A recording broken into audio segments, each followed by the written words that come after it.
안녕하세요. 영화평론가 이동진입니다. 오늘은 지금 이 영화 시간으로 준비를 했습니다. 애플이라는 올해 나온 굉장히 빛나는 영화 중에 한 편이죠. 이 작품을 여러분께 기쁘게 추천의 마음으로 해설해 드리도록 하겠습니다. 이 영화를 만든 사람은 그리스의 신인 감독이고요. 이 영화가 장편 데뷔작입니다. 크리스토스 니코우라는 감독입니다. 이 영화를 보시게 되면 스토리가 난해하게 느껴지기도 하고, 다른 한편으로는 블랙 코미디적인 측면도 있고요, 엉뚱한 유머를 장착하고 있는 작품이기도 합니다. 또 슬랩스틱도 있고, 사실은 무척이나 재미있게 볼 수 있는 그런 코미디 영화이기도 합니다. 그럼에도 불구하고 이 영화 전반적으로 깔려있는 것은 무척이나 쓸쓸하면서 서정적인 어떤 기운이고, 결국은 누군가를 잊지 못하는 한 사람의 절절한 마음이 담겨있는 그런 로맨스 영화라고 볼 수도 있겠죠. 이 영화를 보면서 약간 상대적으로 갈피를 못 잡는 그런 경우들도 있을 수 있기 때문에, 오늘은 이 영화를 무척이나 좋아하고 사랑하는 그런 관객이자 평론가의 입장에서 이 영화에 관한 제 견해를, 또 그 다음 제가 이 영화를 사랑하는 방법을 여러분께 일종의 하나의 샘플처럼 소개해 드리도록 하겠습니다. 이 영화에서 다루는 것은 기억상실증적인 어떤 그런 병이 전염병처럼 돌아다니고 있는 그런 세계를 상정하고 있고요. 기억상실증엔 두 가지가 있습니다. 하나는 순행적 기억상실증이 있고 역행적 기억상실증이 있는데, 역행적 기억상실증이라는 것은 어떤 특별한 사건이 생깁니다. 예를 들어서 뭐 교통사고를 당했다거나 아니면 갑자기 발병했다거나 하면 그 이전에 자기가 겪었던 모든 것들을 잊어버리게 되는, 내가 누구인지 모르고 지금 여기가 어딘지 모르고 이런 일들이 벌어지게 되죠. 이 영화에서 다루고 있는 것은 역행적 기억상실증을 다루고 있습니다. 그래서 어떤 순간 이후는 이 사람이 그 과거를 기억하지 못한다는 설정이 있고, 이것이 마치 어떤 그 영화 속의 그 세계를 돌아다니면서 사람들을 괴롭히고 있는, 그래서 나라에서는 총력을 기울여서 기억상실증을 막으려고 하는 그런 순간이라고 할 수 있습니다. 주인공은 알리스라는 사람입니다. 영화가 시작되면 알리스는 어딘가로 다녀오는 것 같고, 그 다녀오는 과정에서 갑자기 버스에서 기억상실증에 걸려서 갑자기 본인이 어디로 가려던 길인지, 혹은 어디로 가야 하는지, 혹은 자기 이름이 뭔지를 다 까먹게 되는 상황 속에서 버스 운전사한테 발견이 되죠. 그래서 이제 병원에 가게 되고, 병원에서 말하는 새 프로그램에 따라서 차근차근 하나의 미션을 클리어하는 방식으로 경험을 쌓아나가서 새로운 정체성을 형성하는 식으로 영화가 진행이 됩니다. 그 과정 속에서 자기와 비슷한 상황 속에 있는 안나라는 또 다른 환자를 만나게 되고, 두 사람이 뭔가 내면의 어떤 소통감을 느끼게 되고, 상대에 대해서 호감을 느끼게 되지만 이야기는 점점점 복잡해지는 그런 스토리를 다루고 있다고 간단히 말씀드릴 수가 있을 것 같습니다. 이제 스포일러 부분을 뒷부분에서 말씀드려야 되니까요. 그 전에 먼저 말씀을 드린다면, 영화에서는 이 두 가지 기억이나 두 가지 정체성이 대비된다는 걸 먼저 말씀드릴 수 있습니다. 알리스라는 사람을 포함해서 일반적인 모든 사람들이 생각하고 있는 자신의 기억, 자신의 정체성이라는 것이 있을 것입니다. 또 한 가지는 그것이 모두 다 망실되어 버렸을 때 새로운 정체성과 새로운 기억을 만들어 줘야 되니까, 프로그램에 따라서 병원에서 마련해서 미션들을 클리어하는 방식으로 마련한 새로운 기억들이 있을 것입니다. 이 두 가지가 대조된다는 것이 영화에서 굉장히 중요하다고 얘기할 수 있겠죠.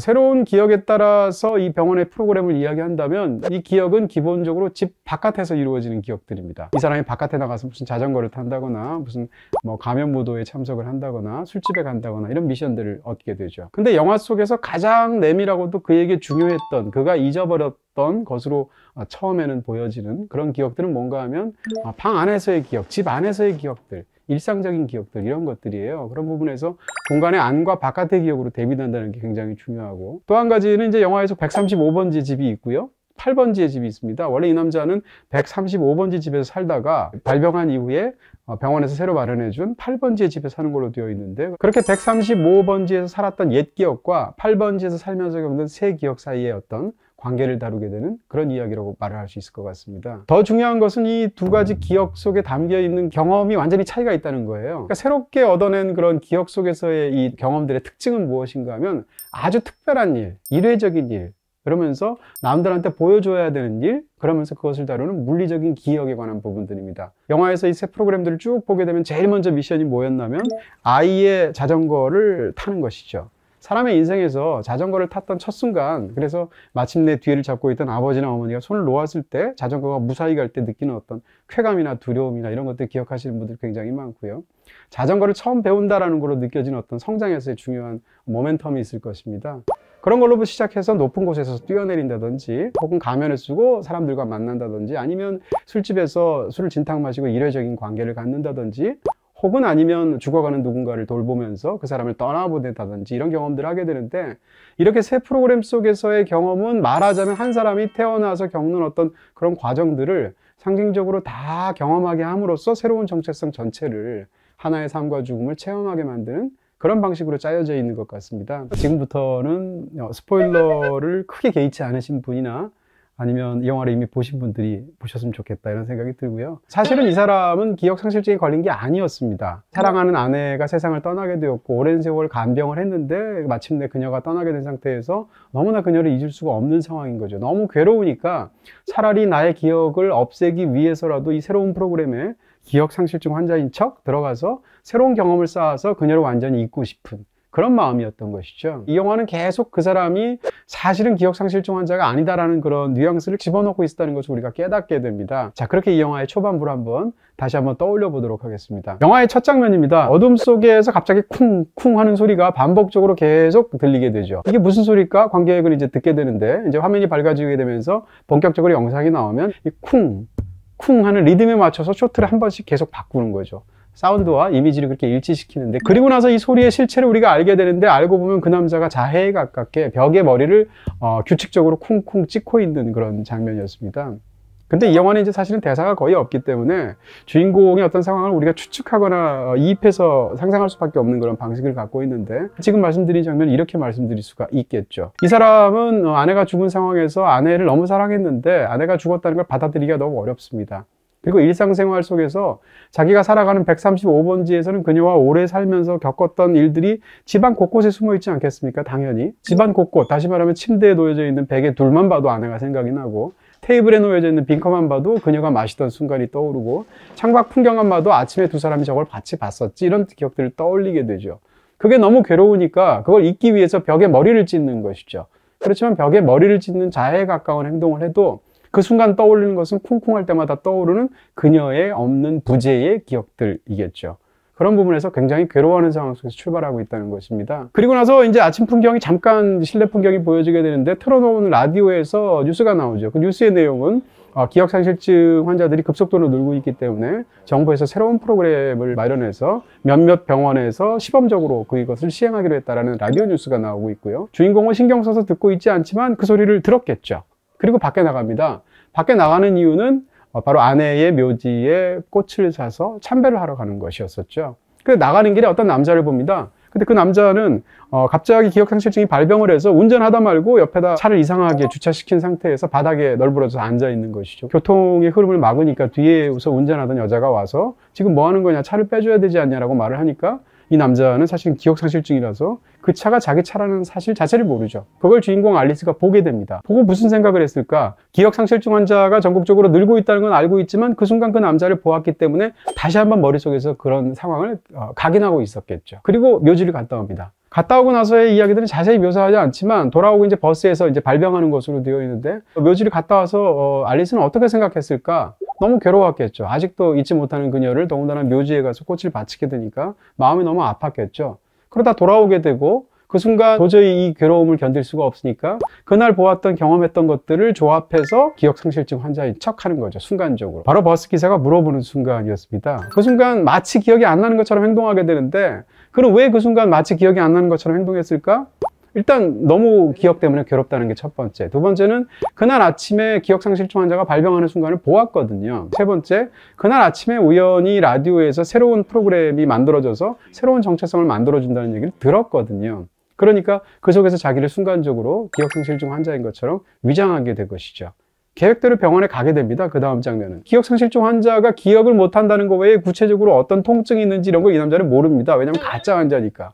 근데 같은 방을 쓰고 있는 룸메이트가 뭐라고 얘기하냐면, 병이 걸리니까 너무 머리에 정수리 부분이 아파라고 말을 하죠. 근데 그 얘기를 듣고 가만히 듣고 있다가 실제로 이제 진찰하는 의사한테 정수리 부분이 굉장히 아프다고 거짓말을 합니다. 왜냐하면 자기가 들었기 때문이죠. 지금 말씀드렸던 이런 일련의 장면들 때문에 그는 기억상실증 환자인 척 행세할 수 있게 된 것입니다. 아무리 이렇게 철저하게 자기를 연기하려고 해도 순간순간 사실은 기억을 하고 있는 사람이기 때문에 그것이 불쑥불쑥 비어져 나오는, 말하자면 작은 위기의 순간들이 영화 속에 있죠. 대표적으로 새롭게 이제 8번지가 살게 되는데 청가상에 가서 야채들을 고르고 있으니까 주인이 이사 오셨나 보죠? 라고 물어보니까 네, 135번지에 살고 있어요 라고 말을 하죠. 근데 새롭게 사는 데는 8번지거든요. 순간적으로 아, 내가 말을 잘못했네 해서 그 주소를 고치는 장면들이 영화에 살짝 나옵니다. 기억상실증 속에서 핫도그를 사 먹는 장면이 공원에서 나오게 되는데 핫도그에 겨자 소스를 발라서 먹지 않습니까?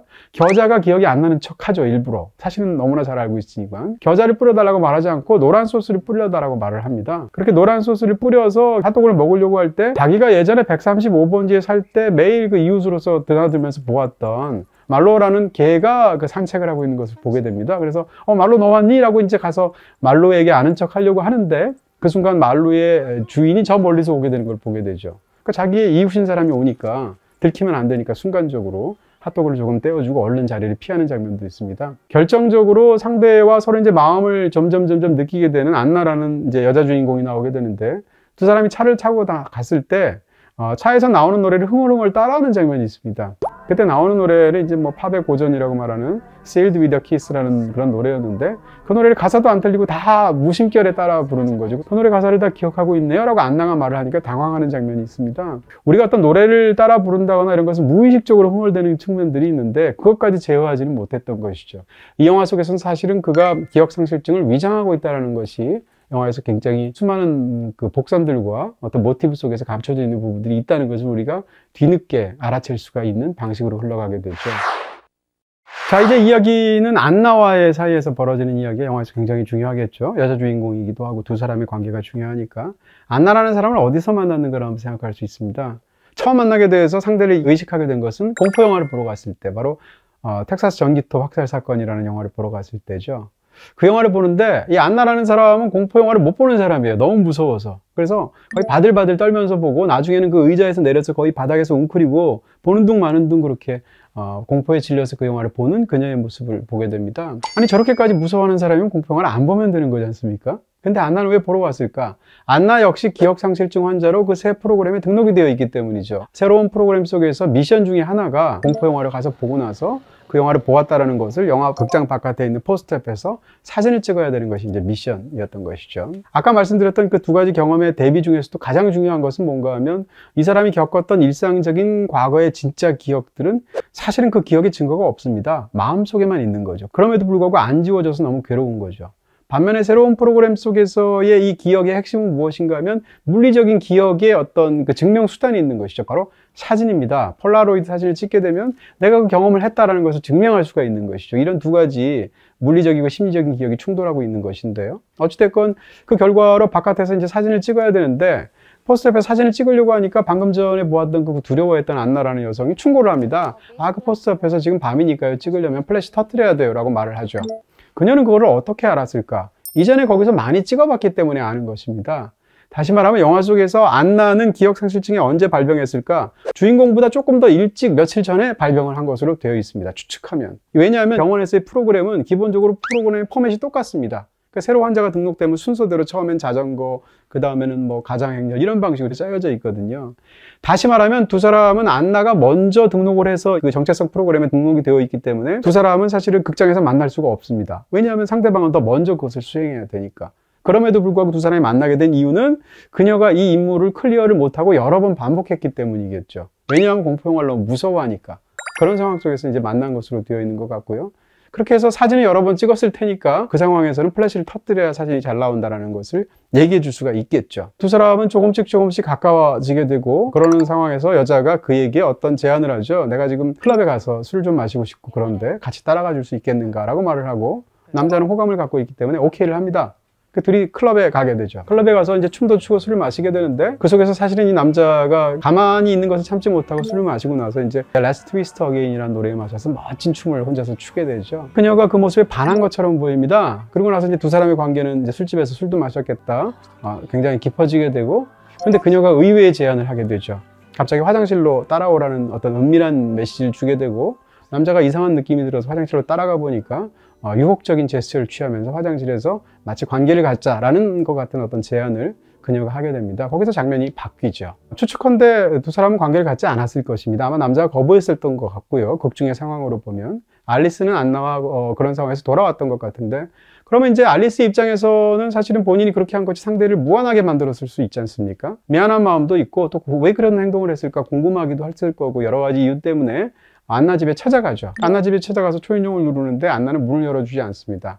왜 그랬을까 추측해보면 안나는 뭐 기분이 상했을 수도 있고 부끄러웠을 수도 있겠죠. 왜냐하면 그 상황에서 자기가 거부가 되었기 때문이죠. 남자는 여자가 문을 열어주지 않으니까 다시 집으로 돌아옵니다. 돌아온 상황에서 자기의 다음 미션들을 준비하기 위해서 항상 카세트 테이프에 녹음되어 있는 메시지로 전달이 되니까 다음 미션은 뭐지 하고 틀었습니다. 틀었는데 상상도 못하게 그 나왔던 새로운 미션은 무엇인가 하면 일단 당신은 술을 진탕 마셔 클럽에 가서 그 다음에 춤을 아주 잘 추는 여자 한 명을 아무나 골라 그 다음에 화장실이든 어디든 그쪽으로 유혹을 해서 그 여자와 하룻밤 관계를 가져. 이런 미션이었던 것입니다. 그러니까 주인공이 그 미션을 레코드된 목소리를 듣는 순간 깨달은 것은 아니 그렇다면 어젯밤에 일어났던 안나가 했던 행동은 그냥 순수한 행동이나 어떤 그런 것들이 아니라 이 미션에 따라서 나를 그 대상으로서 달려고 했던 것이구나 라는 걸 깨닫게 되죠. 그 순간 자기는 안나에게 특별한 누군가라고 생각했지만 그냥 안나가 클럽에서 술을 진탕 마시고 아무나 춤을 잘 추는 어떤 남자에 불과했던 것이죠. 자기가 아무나의 어떤 자리에 놓여서 미션의 대상이 됐으니까 아마 굉장히 마음의 상처를 받았을 수도 있겠죠.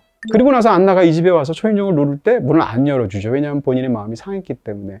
이런 식으로 두 사람의 이야기들은 흘러가서는 추론되는데 이것이 굉장히 시적이면서도 아주 간결하고 압축이 되어 있어서 이런 느낌들을 사실은 제대로 이렇게 캐치하기가 어려운 부분도 있지 않을까라고 저는 제 나름의 어떤 상상으로 말씀을 드리게 됩니다. 거의 무표정하게 연기하던 이 알리스 배우가 이제 후반부로 갈수록 점점점 마음을 드러나게 되는데 그가 수행하는 마지막 미션은 어떤 죽어가는 환자를 돌보는 그런 미션이었습니다. 그래서 어떤 할아버지를 병원에 찾아가서 이제 지극정성으로 돌보게 되는데 근데 이 할아버지는 사실상 이제 회복될 기미는 없는 것 같고 뭘 드시고 싶냐라고 하니까 페이스트리를 먹고 싶다고 하죠. 그것을 집에서 만들어주는데 한두 번 만들어 본 솜씨가 아닙니다. 알리스가 그것을 굉장히 잘 만들게 되고 할아버지가 좋아하는 수프도 굉장히 잘 끓입니다. 그 지극정성으로 돌보는데 할아버지는 너무 고마웠던 것이죠. 추측컨대 아마도 아내와를 오랜 세월 병간호하는 과정에서 페이스트리를 만들고 또 수프를 계속 끓였을 것입니다. 그렇게 아내를 돌보았겠죠. 할아버지를 간병하면서 그가 떠올리는 것은 오히려 사실은 아내에 대한 기억을 잊고 싶은데 아내가 죽어가는 그런 상황 속에 사건들이 계속 떠올랐겠죠.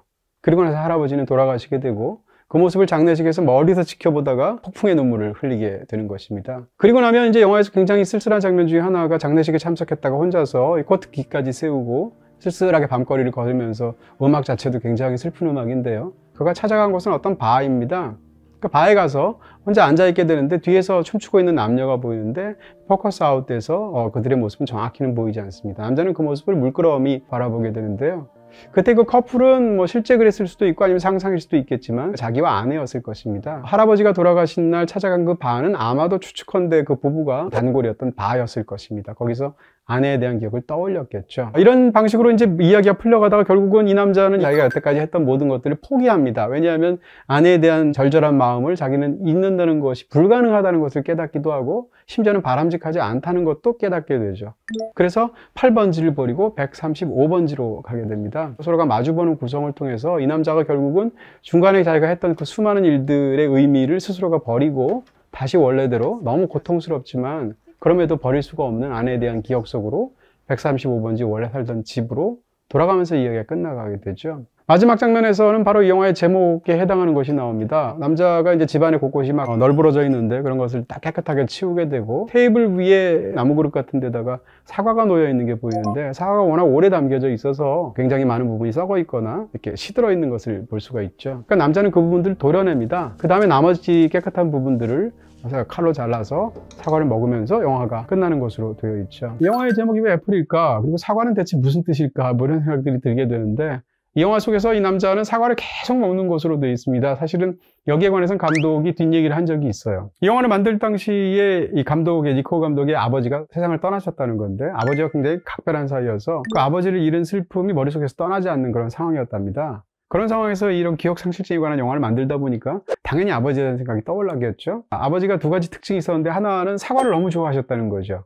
그래서 하루에 사과를 7개에서 8개를 매일 드셨답니다.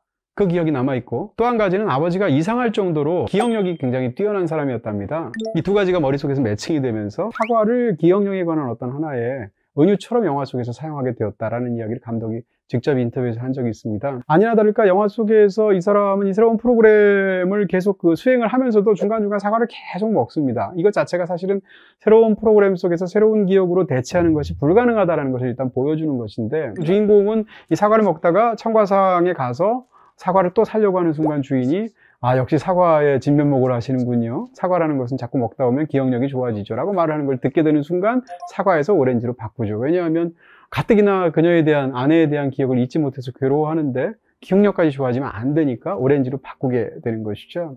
바로 그렇기 때문에 영화 속에서 사과를 먹을 때랑 오렌지가 먹을 때가 다른데, 예를 들어서 그 화장실에서의 그 유혹을 받는 그 사건을 겪은 다음에 돌아와서 집에서 주인공이 하는 오렌지를 먹는 행동입니다. 왜냐하면 잊고 싶은 기억이기 때문인데, 이런 방식으로 영화에서 사과와 오렌지는 기억에 관한 어떤 양면적인 그런 정반대의 부분들로 영화 속에서 사용이 되고 있다, 이렇게 볼 수가 있겠죠. 영화의 마지막 순간에는 오렌지를 먹지 않고 사과를 먹는다는 것이죠. 이것은 실제적인 이유와 어떤 그 내용의 어떤 내면적인 이유가 있을 텐데, 실제적인 이유는 아내가 사과를 좋아했을 것입니다. 극 중의 설정으로. 그리고 집에 항상 사과가 놓여 있다는 뜻은 항상 둘이 있을 때는 사과를 먹고 이런 어떤 행동들을 하기도 했었겠죠. 사과는 아마도 알리스에게 아내를 떠올리게 하는 그런 음식이었을 것입니다. 또 한 가지는 사과를 먹을 때의 그 기억력과 관련된 부분들 때문에 마지막에 사과를 먹는 행동은 의지적인 행동이라는 것이죠. 아무리 고통스럽고 아무리 괴롭다고 할지라도 내가 갖고 있는 아내에 대한 추억, 혹은 우리 둘이 함께 했던 그런 기억들 자체가 바로 나 자신이고 우리 자신이다라는 것이죠. 그러니 그걸 잊지 않겠다라는 일종의